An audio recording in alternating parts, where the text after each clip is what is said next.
Buongiorno, siamo il Centro di Aiuto alla Vita Marisa. Siamo presenti a Trieste dal 1978.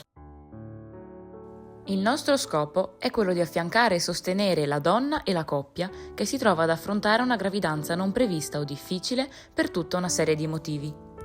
Noi siamo uno dei 5 centri di aiuto alla vita presenti in regione, con ben 115 volontari.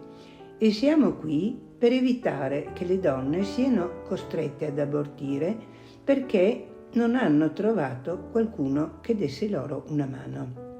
Molte mamme poste davanti ad una gravidanza inattesa o comunque difficile si sentono sole, giudicate e non comprese.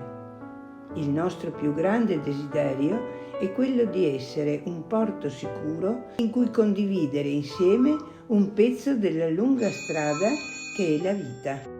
Cosa possono fare i cittadini per dare una mano al centro? Possono contribuire promuovendo il centro di aiuto alla vita. Ogni cittadino poi può portare dei vestiti per bambino e ancora meglio delle attrezzature come dei passeggini che verranno poi consegnate alle madri aiutate dal centro. Cosa può fare il centro per aiutare le famiglie con difficoltà economiche?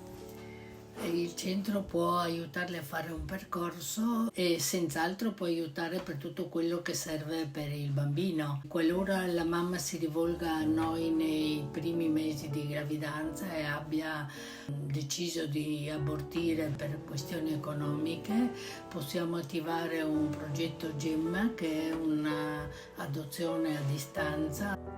Il CAV si impegna anche a sensibilizzare la comunità proponendo attività e incontri dove i più piccini sono sempre i benvenuti. Veniteci a trovare! Il centro è aperto tutte le mattine dalle 10 alle 12 e il lunedì, il mercoledì e il venerdì ci trovate anche durante il pomeriggio dalle 16 alle 18.